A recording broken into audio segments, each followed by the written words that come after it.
Good morning out to everybody, all the participants, and good afternoon to the folks on the East Coast, and a warm hug and embrace to my sister in North Carolina. We found that we shared many things, not the least of which is that we are both artists. I do want to mention that Thomasina Clark from For the Ville in St. Louis is unable to be with us because of a medical emergency today.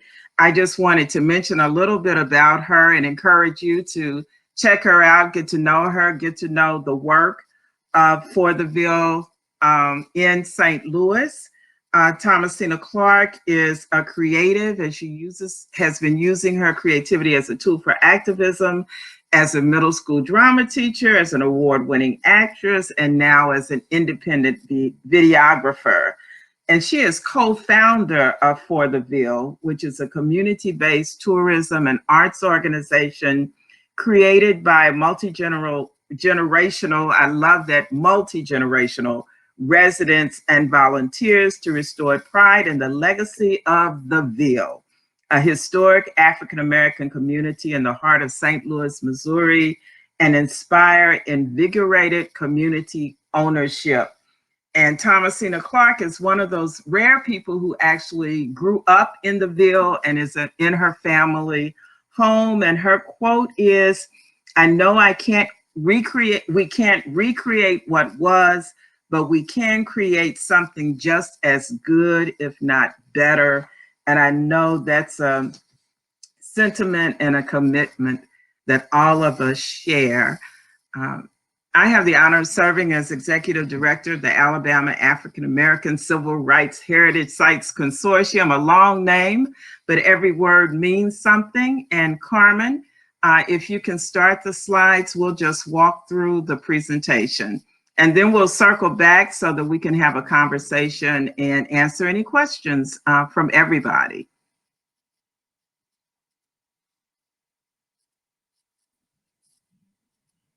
Thank you. The African American Civil Rights Heritage Sites Consortium is a collaboration of 20 civil rights sites in Montgomery, Birmingham, Selma, and the Black Belt that played a significant role in the civil rights movement of the 1950s and 1960s. Go to the next slide. From this little graphic on the next slide, you can see a lot of people who are really familiar with Alabama don't realize we are not close. There's a lot of geography between us, but Alabama has the distinction of being home to these three cities that played a pivotal role in central movements of that period.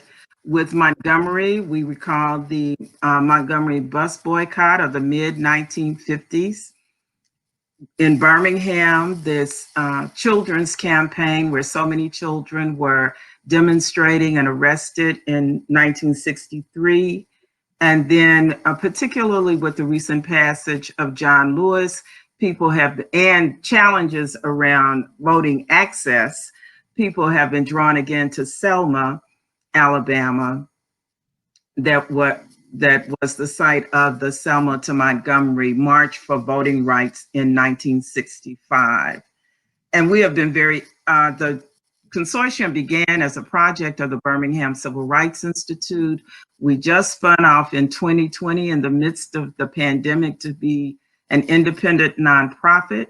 The organization began with the recognition by the World Monuments Fund of these sites as part of its WATCH, which is a global recognition of heritage sites that are in danger and are threatened of being lost.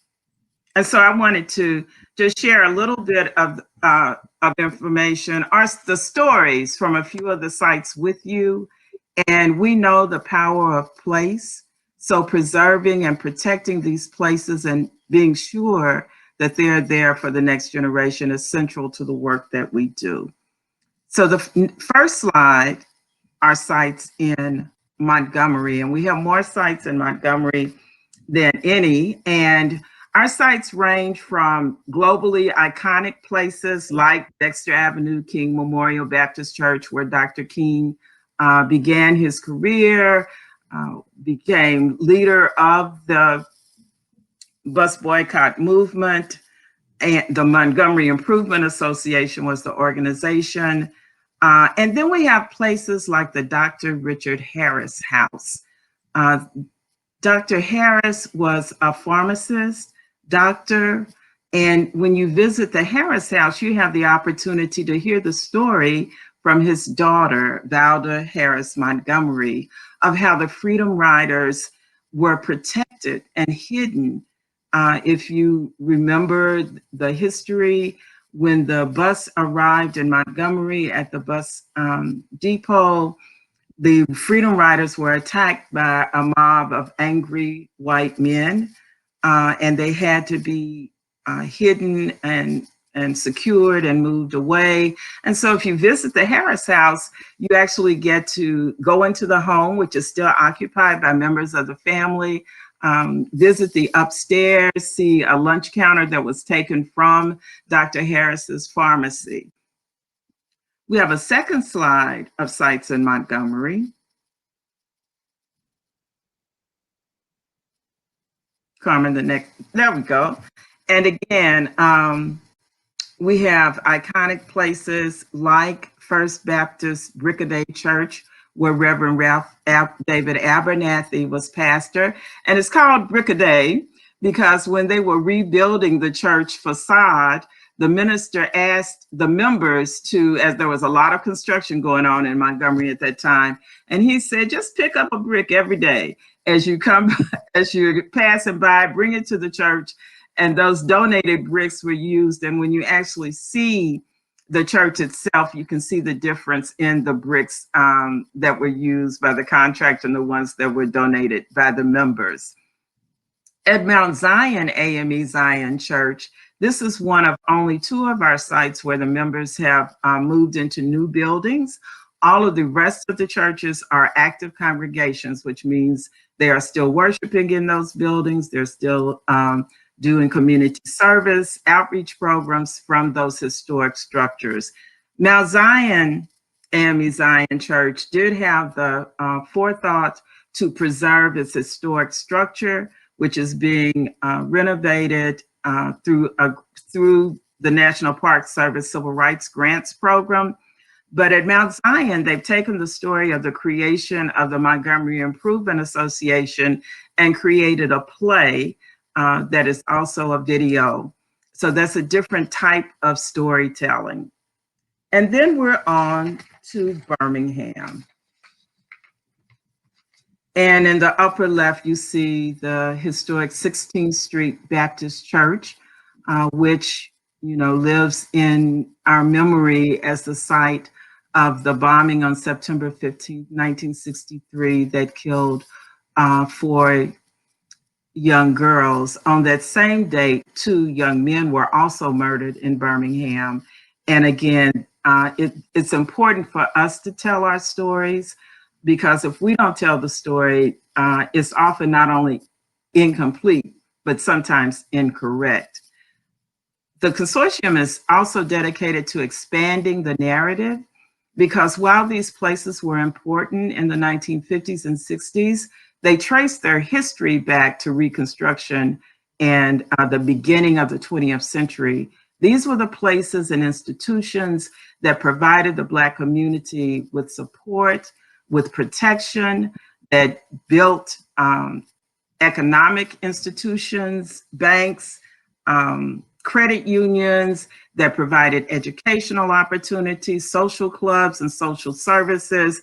And so it's important for us to understand that the civil rights movement didn't just spring up out of nowhere. It has its roots in the long history of the African-American struggle for freedom and self-determination in this country. And a place that is not known is the Ballard House.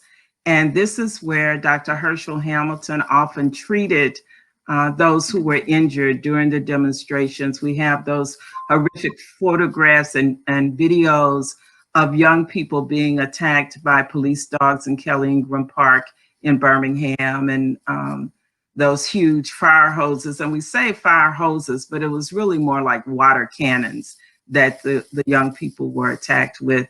And many of them were brought to this home and treated by Dr. Hamilton.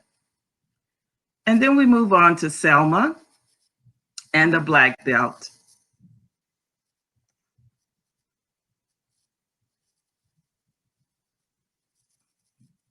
Thank you. And in Selma, that again, upper left-hand image, Brown Chapel AME Church is one that you may have seen in the movie Selma, in any documentaries about the Selma to Montgomery March. And more recently, it was the site of the memorial for Congressman Lewis in Selma.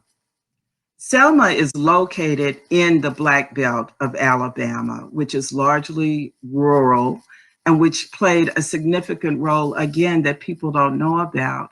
I want to point out two of these rural places. One in the upper right-hand corner is the Matthew and Emma Jackson SNCC Freedom Complex, and it's called that because when the Student Nonviolent Coordinating Committee was working in the Black Belt to register people to vote, the Jackson family provided this home as a refuge for them and the place that they stayed as they worked in the Black Belt. Another story we don't hear about is the fact that there were Black landowners, and when Black sharecroppers were forced off of their property by white owners who did not want them to vote, Black landowners provided refuge, provided land, provided new living opportunities. And this is an example of what Kenyatta was speaking about earlier, of our heritage of working collectively to support and empower each other. Also in the middle, bottom row is the Safe House Black History Museum. The Safe House was the home of the Burroughs family. The founder, Mrs. Teresa Burroughs, died in 2019, a huge loss. But this is where Dr. King spoke and stayed in Greensboro. And he was protected here by the community when the Klan surrounded the house in an effort to assassinate him. And unfortunately, that incident happened less than 2 weeks before Dr. King was assassinated in Memphis. So all of these historic places have stories to tell. When we started from a shared vision that I'd just like to point out. One was historic preservation, the importance of preserving these historic places. And I just want to mention that this was the first time that these volunteers who had labored often with little to no resources to keep this history in these places alive.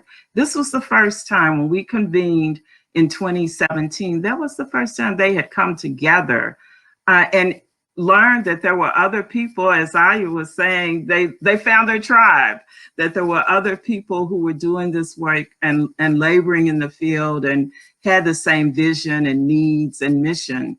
So, and one of those was preserving the buildings and the stories. They always understood the importance of sharing the stories. And so protecting the authentic stories is a very important part of the work that we do, because civil rights tourism has become big business in some circles. And just as we talk about being sure that other kinds of economic development serve our community, we are committed to being sure that tourism also serves and benefits these communities that actually created the history that now people are paying money to come to see.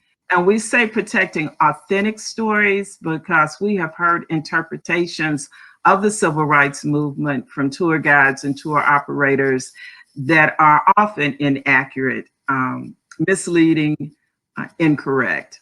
And then preparing the next generation. I love the fact that Thomasina's organization is multi-generational, because many of the stewards of these sites are part of the civil rights generation, which means we are losing them. They're passing from the scene. And so it is crucial that we have younger people engaged who know this story, who are committed to sharing it, and beyond that, who understand its relevance to issues that we are facing today, including these issues around displacement and disinvestment in our communities.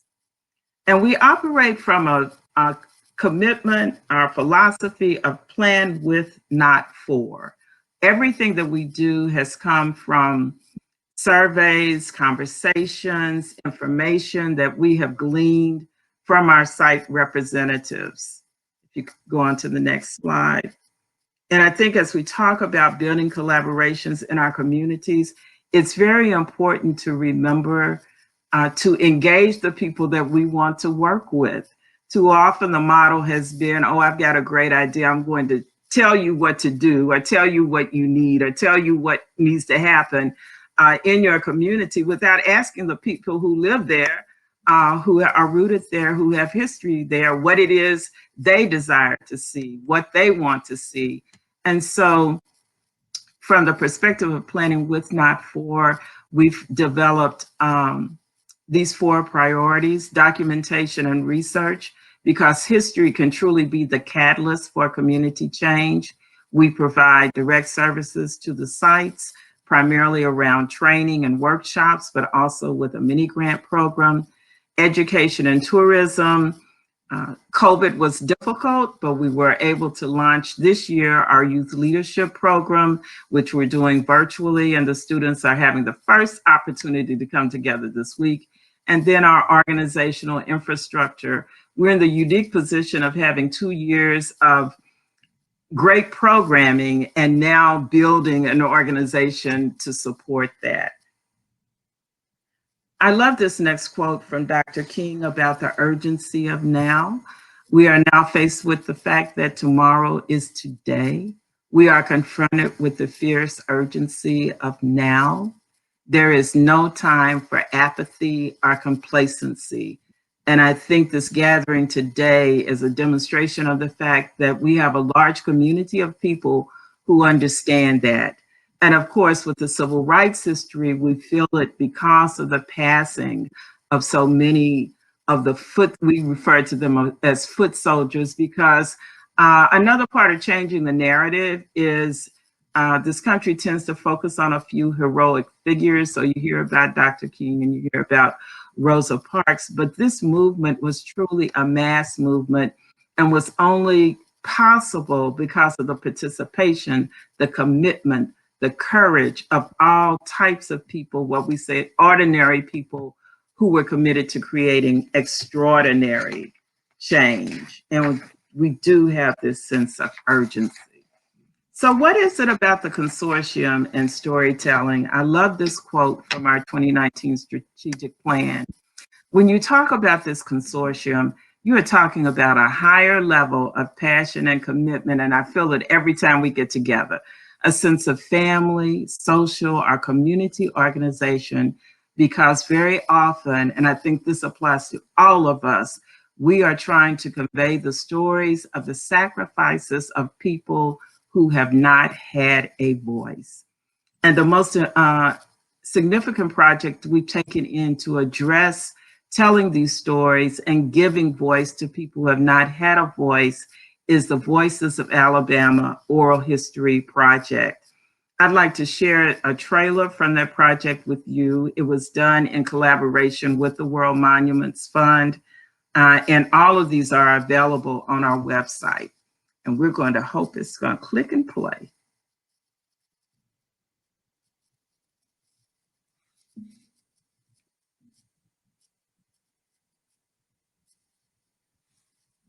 And arrows should come up, Carmen. Maybe at the bottom, middle.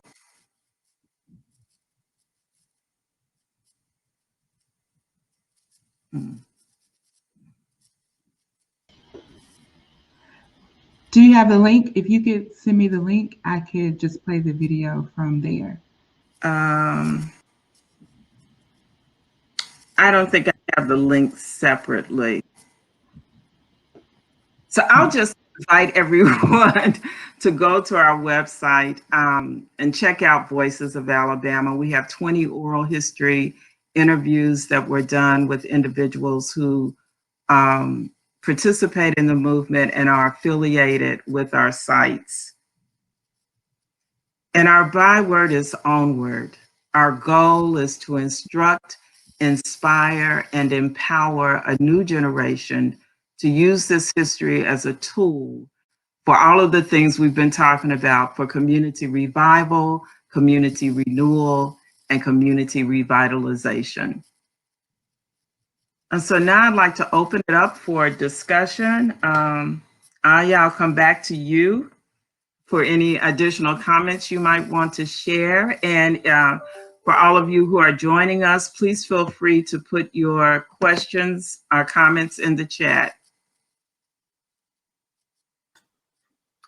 Thank you so much for taking that time to really orient us in the work of your organization and also in the civil rights history in Alabama. We were talking last time about my trip to Montgomery and, and just recognizing that a lot of this history is still hidden and uncovered, even though it's in plain sight, because we don't know that it's there. We don't know the history or the significance of it. And that's really cultural power that's sitting there dormant. Thank you.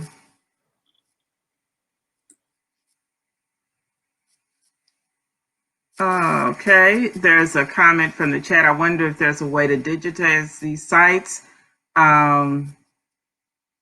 We are working on that. In fact, we are in the process of seeking funding to create a virtual reality experience with our sites, but I'd be happy to talk with you more. I see that's from Carmen. I'd be happy to talk with you more about that. I heard that Kayla is also serving to provide technical support for this summit, and Kayla has been working with our sites in a variety of ways, including updating their websites.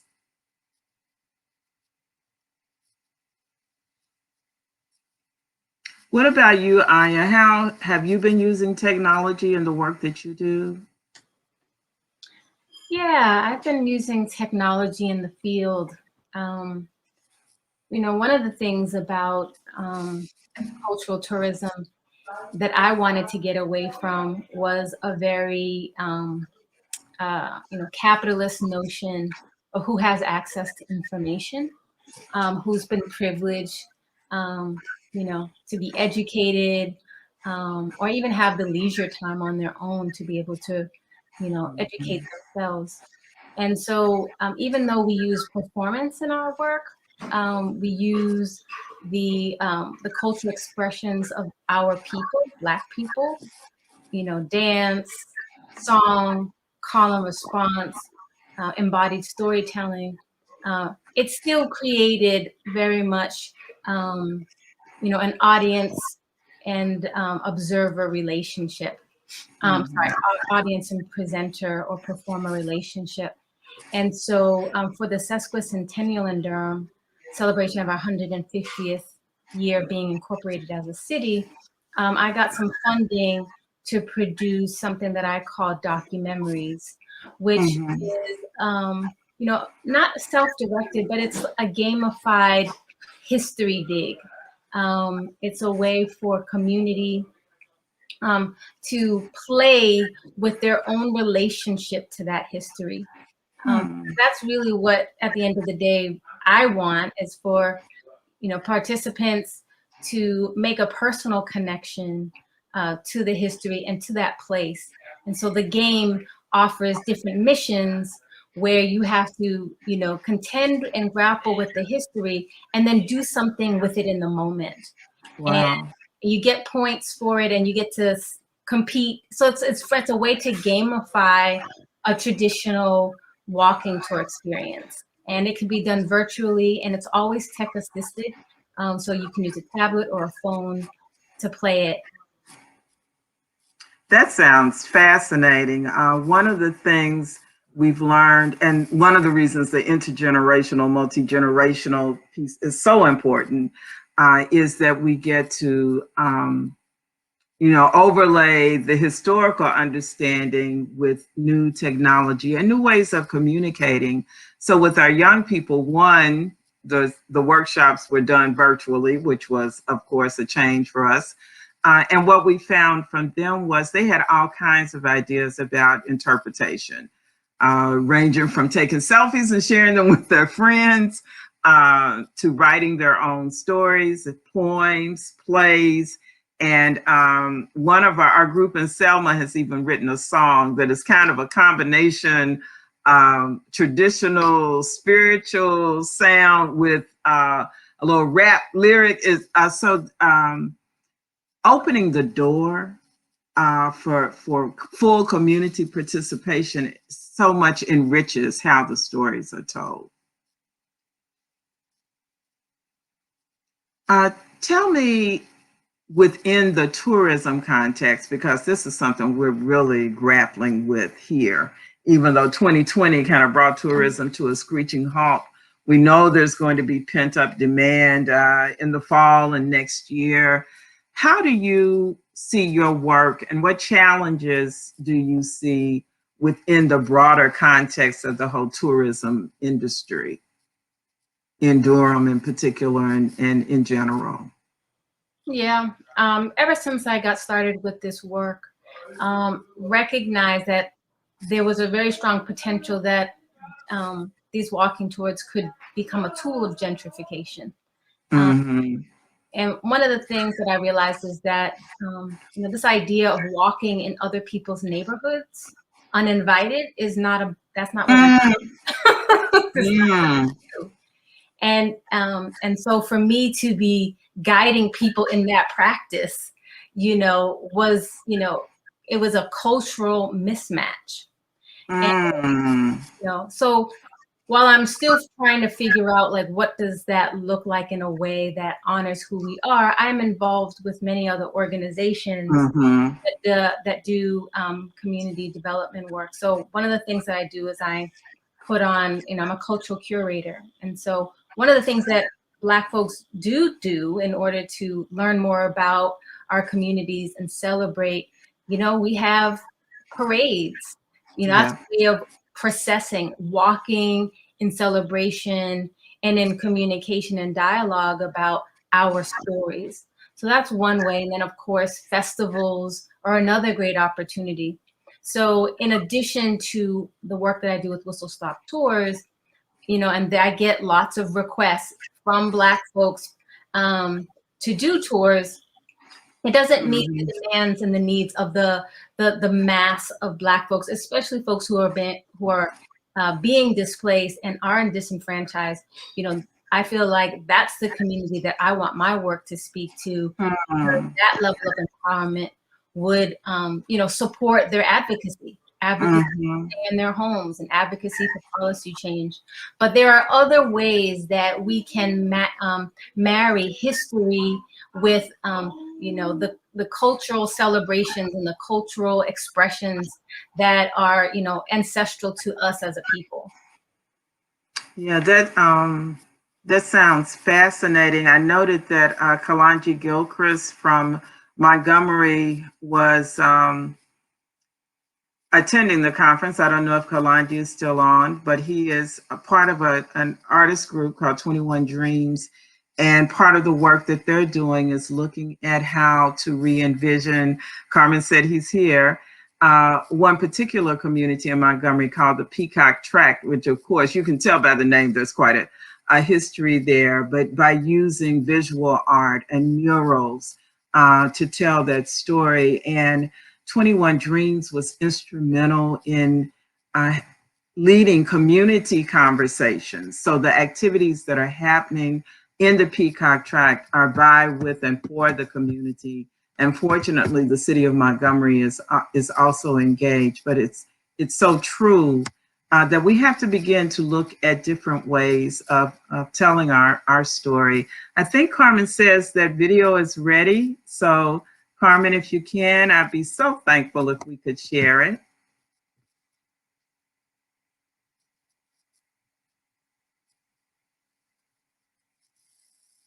I think she says she has your presentation as well.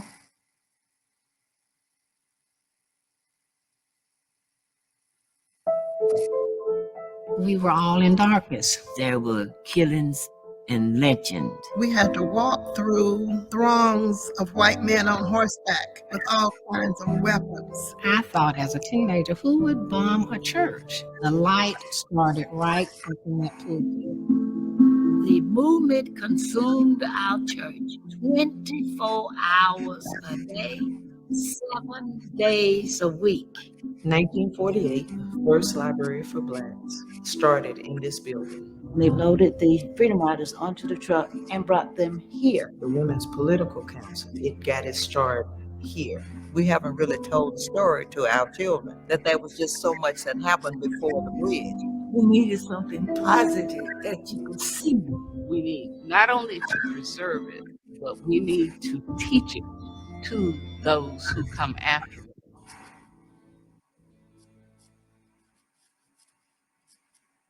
Thank you, Carmen. And again, I invite all of you to visit the Voices of Alabama website to really hear the stories and the voices of the people who made this history possible. Something I would just like to add about the process of creating, walking tours or walking tour content or, educational content about neighborhoods and the people who live there is more the process than the product. It's an opportunity for me as the curator and the creator of these walks, to be in relationship and conversation with the neighbors. And so my strategy has typically been to connect with a community-rooted organization, a nonprofit that, has deep roots in that community, does advocacy work alongside the residents in that neighborhood. So I work in 3 primary neighborhoods so far. So there's the West End neighborhood of Durham where Pauli Murray's family home is located. And so the Pauli Murray Center of History and Social Justice has been a partner. And then the Haiti neighborhood, named for the island nation of Haiti, I work with the Haiti Heritage Center. And then downtown in the business community on Parish Street, where we have our Black Wall Street, I've connected with a number of the Black businesses who are forming a renaissance of Black businesses that used to be there, during the early 1900s, all the way up into the 1930s and 40s. So those kind of relationships really, me. And then, the other stakeholders that I have are the artists that I work with, whether they are from Durham or they're transplants. We know that this information is not being shared in schools. And so even if they're from here, they didn't have access to their own stories, or at least these stories that have a national resonance. And it's an opportunity for them to reconnect to their heritage, to their culture, to their stories. And, all of that is what we're learning together.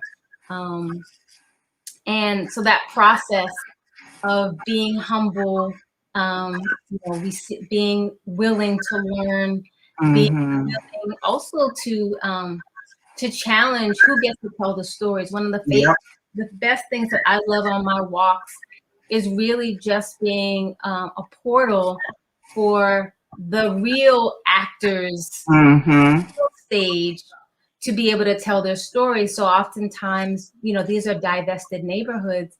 So their folks are around, they may not have employment or have that moment. And I love it when a gentleman will walk up and, affirm what I'm saying, and push me out of the way from their own lived experience. And I really feel like that's the marriage that I'm interested in having with the community. And I agree. There's nothing more powerful than hearing the people who lived it tell it. Carmen, can we show Aya's video as we wrap up? I know we showed one video of the walking tour, Polly Murray. I shared a lot of different things. I'm not sure which one she's saying is ready. I don't know if you have the Parchment Hour up. Because one of the things that I love doing is embodying. Okay, so this is more of a PowerPoint. So this is who I am. This is Whistle Stop Tours. You can go. Okay. You can just keep going through them. So I am a professional dancer. So where I am right now, I am on the land of Fayette Place, which was a 20-acre housing project built in the late 1960s. It was built second to the all-white housing project in Durham, and then this was built until we had segregated public housing. When half of the neighborhood was bulldozed, 200 of the 400 acres in Hayti, many of folks were displaced, and one of the places that they were displaced to were brand new housing developments. It is now just slabs and concrete. The Durham Housing Authority now owns it, and we are now engaged in a granting process with Dr. Henry McCoy to re-envision what these 20 acres will be, and we're looking at a very multi use, businesses, affordable housing, commercial businesses, professional offices. So it's really exciting to see what this space will be. And we can keep going. So Black Wall Street, these are just some images of places that you'll see downtown. You can keep going. That's the old Mechanics and Farmers Bank building, but even before that, that was North Carolina Mutual Insurance and Providing Association, which we all know about. And then this was their newer building built in the 1960s, and I think it was even in Forbes magazine as kind of an architectural wonder. So there you go. That's Highway 147 on the highway that is so infamous for destroying the Black community, the Hayti neighborhood. It cut off the commercial district of Hayti from the financial district of Black Wall Street on Paris Street downtown. We have these wonderful, lots of art, lots of monuments. What you're seeing there on the lower left is one of 6 monuments that really celebrate the history of Black Wall Street and Black Durham in general. What I love about the way that they've constructed it, it's the bottom of it is sitting on railroad ties. And then you've got something that's resembling brick. Those concentric circles were actually embossed in the brick made by the Fitzgerald family, who were the leading brick makers of the time. There's another one celebrating, Durham as the capital of the Black middle class. And then these are some of the businesses that have been making a resurgence. We have this wonderful mother and daughter owned, it's more than a plant store. It's, one of those places where you come and it's very interactive. You can make your own, I don't know what it's called, but it has a really interesting name. And then we've got, Jetta's Teas, we've got Complex Design, we've got City Dental, Durham City Dental, and then we've also have Empower Dance Studio. So there are many Black businesses that are beginning to take up residence on Black Wall Street just because of the connection to the legacy of Black entrepreneurship. And then there's the Hayti neighborhood. You can see right there in the center is the church, and that's all residences that are gone. now. So when you go there, you wouldn't know that that church is what you're looking at because the surrounding homes and businesses were destroyed. You know, and so there's a green book of Black businesses in Durham and across the state. And there were more beauty shops and barber shops and beauty parlors than any other business located in the Green Book. And I just think about just the power of Black women entrepreneurship, many of them owning beauty supply stores. One of the, you know, a beauty shop is where you can go and let your hair down. And it was Black space and protected from white space. And because many of the women owned their own shop, they owned the building, you know, white folks didn't come in there. So it could be organizing space, as well as a place to get your hair done. And then women were also not only providing services, but making their own products. So we have the Black CJ, the Madam CJ Walker of Durham would be Madam DeShazer, Madam Jacqueline DeShazer, and she had her own dry shampoo product that she created called Demarjac.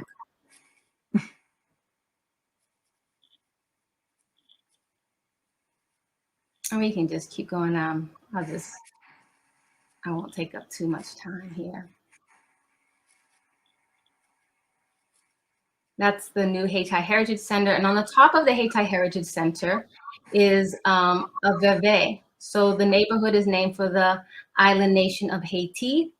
And on top of our AME church, this was one of the founding institutions of Haiti, St. Joseph's AME, the church leadership at some point between 1922 and 1944 decided to put a veve on the top of this Christian institution.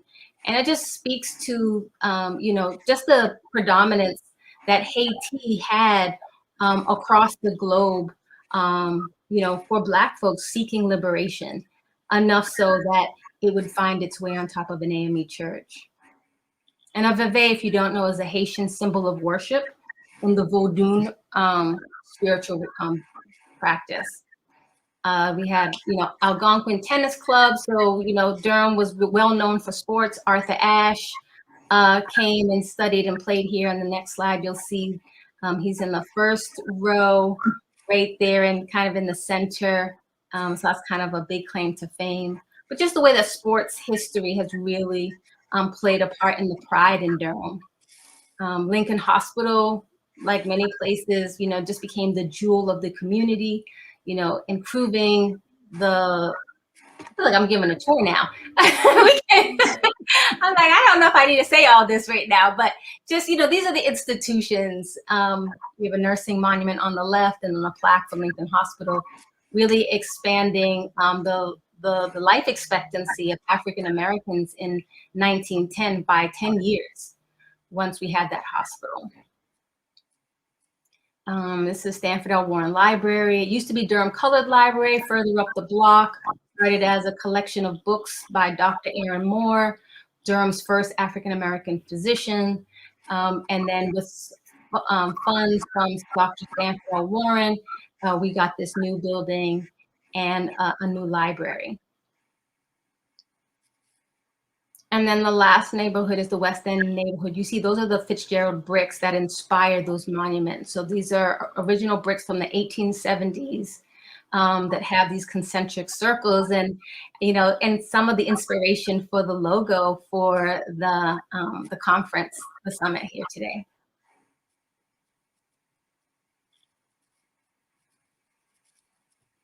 This is the Pauli Murray House, where Pauli Murray grew up, built by her grandfather, who was a colored Civil War soldier serving alongside Paul Laurence Dunbar's father. And this is where they grew up. This is one of the murals. So on the walks that I have, I do very little talking, mostly performing, again, movement, song, recitation, theater, And then the landscape itself has a lot to offer. So this is called Roots and Soul. And that's an image of Pauli Murray. I know, the artist who made this, Brett Cook, he just had a wonderful process of community collaboration. He, he went to parties and organized parties, and everybody contributed. So where you see the colors, those are community members painting in and coloring in and being a part of this.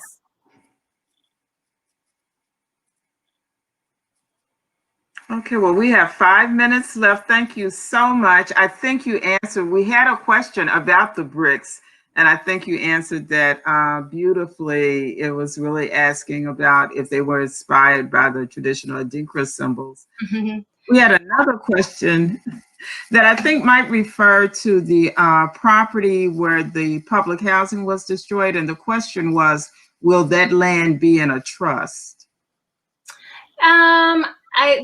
I think it's up for, it depends. We have a Durham Land Trust.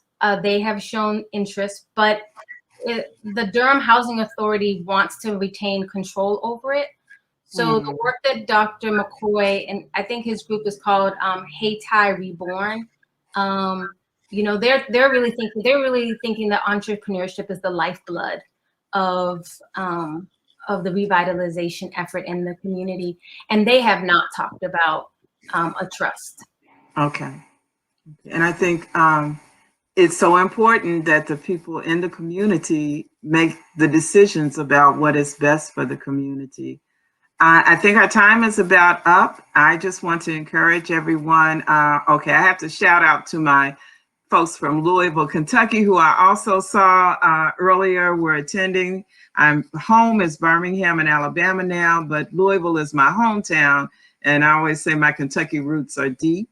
But I want to encourage everybody to reach out. I know Aya is as open as I am to hearing from you, talking with you. I look forward to building my relationship with her. And so Aya, I don't know if you have any last words you'd like to share. Just any time that, we're in an exchange around our stories, it's important to recognize that we are all responsible for sharing the story. And, I didn't start off as an expert, and I'm not an expert. What I am is someone who's passionate about preservation through storytelling. And I think that's really all that it requires. And so I just encourage folks to, share the stories that you walk with. And also any of the stories that, you heard today that resonate with you and connect to neighborhoods and people that you are in community with, share those stories. And I think together we'll get at the truth. I believe that all history is saga and myth, so there's a ways in which what my truth about the story is slightly different from your truth, but together that we really kind of come to know the whole of it. Yeah. And that's one of the beauty about oral histories, because everybody, brings their own perspective and their own memories. But as you say, when we put it together, we really get a much more complete picture of what is the truth. And so we encourage everybody, what does it say? Get a griot, be a griot, and tell those stories as part of your work. Thanks so much. Thank you.